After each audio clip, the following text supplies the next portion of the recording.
এবার দেখব আজ দিনভর বাজার দর কি থাকছে।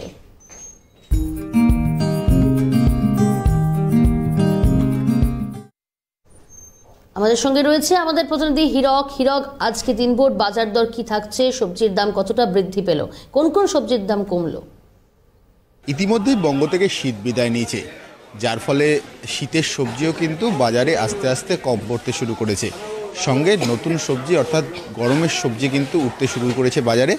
আমি একটুখানি আজকের বাজার দরটা কী আছে সেটা একটুখানি, আমি হাতিবাগান বাজারে রয়েছি এবং হাতিবাগান বাজার থেকে কিন্তু আজকের বাজার দর কোন জায়গায় দাঁড়িয়ে আছে সেটা একটুখানি জেনে নেওয়ার চেষ্টা করব। এখানটায় প্রচুর যেরকম শীতের সবজি রয়েছে ঠিক সেরকমই কিন্তু নতুন ভাবে কিন্তু গরমের সবজি উঠেছে দেখা যাচ্ছে। একটু জিজ্ঞাসা করব আজকের বাজার দর কি যাচ্ছে, সবজির দাম কি যাচ্ছে?